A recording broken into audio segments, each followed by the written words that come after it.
You know, it's not obvious either for people who aren't, what would you say,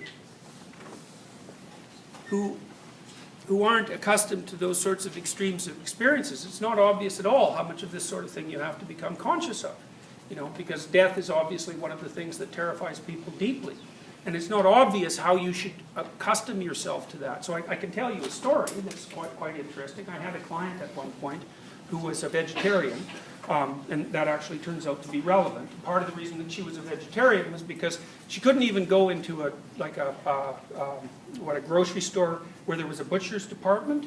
Like, she couldn't even look at the array of meat. It just horrified her. And it was associated with something that was like a sleeping beauty complex for her, because when she was a child, her parents treated her like she was a fairy princess, and they really protected her from everything. You know, remember, how many of you have seen Walt Disney's Sleeping Beauty? Yeah, well, that's interesting, eh, that so many of you would have. You remember, when the girl is born, when Sleeping Beauty is born, they don't invite someone to the christening. Who do they not invite? The witch, right? I think it's Maleficent in the Sleeping Beauty? I think that's her name. She's the one that turns into the dragon of chaos at the end of the story. Well, there's a message in there. It's like, do not shield your young people from natural catastrophe, because it makes them unconscious. And it'll come back and revisit them when they, well, especially, you know, when they grow up, when they hit puberty, it'll come back with force. And if they're if they're not prepared, the horror of that will make them unconscious. And that's what happened to this girl. Like, she was sleeping 20, 22 hours a day when she came to see me.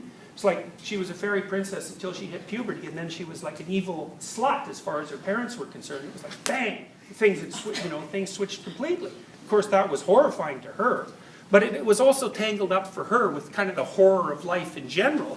And that was one of the things that made her so sensitive to, say, to these displays of meat, which are, of course, quite horrifying. You know, it's kind of remarkable that you can wander through them, you know, with, you know, maybe a little bit of discomfort, but, you know, it's slaughterhouse stuff, and, you know, to be normal is to be able to tolerate that, and that's quite strange. She couldn't tolerate it at all. So, you know, I took her to butcher shops now and then, because you do that with people. If they have an identifiable fear, it's actually quite easy to start the psychotherapeutic process, because you start to expose them voluntarily to the things that they want to avoid.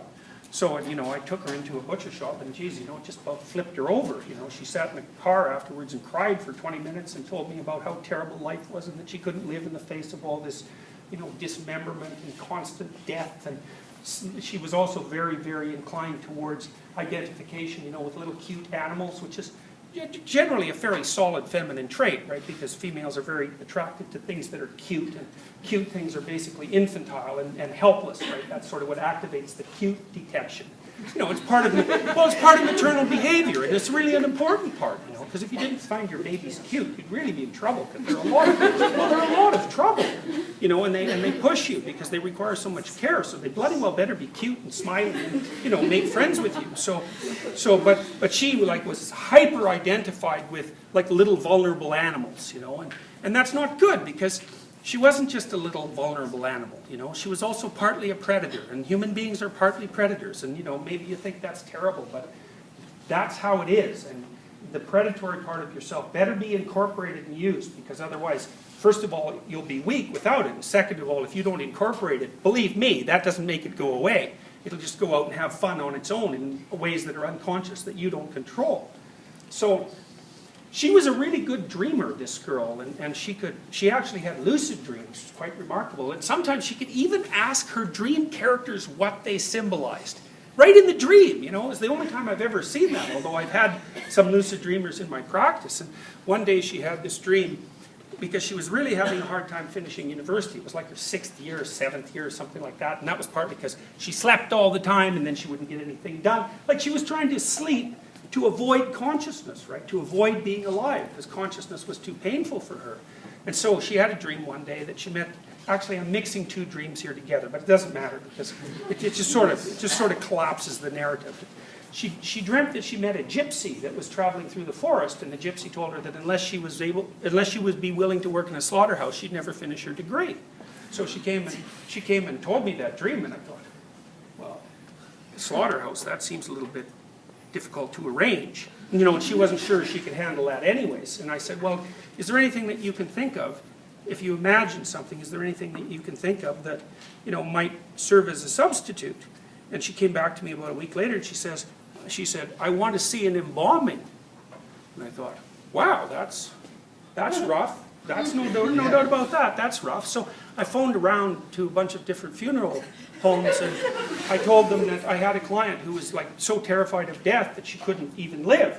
And that, that I wanted to bring her to the funeral home and walk through it, and if it was possible to see an embalming preparation. And they were very understanding. It was quite interesting because, of course, funeral parlor people are kind of strange people, right? Because they're dealing with death all the time. It's like their daily life, and they get so they're not dying of horror every night, They're able to deal with it, which is a good thing, because like we'd be knee deep in bodies otherwise, right? Someone has to do this sort of work. So, and apparently you can specialize in it. And so what that also means, unless you think, funeral parlor directors are like completely non-human in some fundamental way, clearly indicates that it's possible for a normal person to become so conversant with death that it's daily business. And emergency department people are in that sort of situation, and people who drive ambulances, like, human beings are bloody tough. We can take something like facing death and turn it into an everyday occurrence. It's kind of horrifying in a sense to think that you could be that harsh in a way, but by the same token, you don't want to run away screaming the first time there's an emergency in your life. What the hell good are you if someone close to you gets really sick and all you can do is whine and snivel about it because it's so hard on you. It's like, it's not your turn for that. You should be strong so that you can help them, and that means that, you have to be able to face these sorts of things. So anyways, we went to the funeral parlor, which is quite a weird thing for me too, because I actually have a rather squeamish stomach. I'm kind of disgust sensitive, and so it's hard for me, especially odors, they're just not good for me at all. But, so I could have never been a surgeon or anything like that. But we went to the funeral parlor, and I found it extremely interesting because, first of all, you actually need to know how these things operate, because at some point you're going to be called upon to deal with them, and maybe it'd be nice if you had a little knowledge beforehand so that, you didn't only have the grief that was knocking you over, but all the novelty that was associated with trying to orient yourself in that space. And so we talked to the funeral director, and we talked to him about how he sort of managed his day-to-day encounters with death. And he said he sort of saw it as his role to shepherd people through the grieving process, and that for him it had made him in some ways more acutely aware of the finitude of life, obviously, but that also made him more conscious of, of each day, of the passing of each day. And that might be one of the things that's salutary about facing your own mortality. It's like, you waste time. Like, here's a good question for you guys. How many of you waste more than 4 hours a day? Okay. So I would say the reason you do that is because you haven't really faced the reality of your own death. If you had done that, you would stop doing that. You would not waste time. And we could do a quick economic analysis. I like to do this with people. So what do you think your time's worth an hour? Guess. We know it's at least $10, right? Because that's minimum wage. Well, so the minimum value society puts on your labor is $10 an hour. Okay, but you're smart and healthy and young, and so each hour is an investment in the future, so it has to be considered in that manner, because one of your hours is worth more to you than one of my hours is worth to me, because you have so much of your future life still depending on it. So that's a big deal. So I would say $50 an hour is probably reasonable for what you guys are worth. It's somewhere between 10 and 50 anyways. So, let's assume 50. Okay, it's $200 a day. It's $1,400 a week. It's $5,600 a month. It's $65,000 a year. It's like, you want to waste it? Go right ahead. But that's what it's costing you, at minimum. And you might think, well, no, because I'm not getting paid. It's like, wrong. You're paid for your studies. You just get paid 10 years from now. It's just deferred income.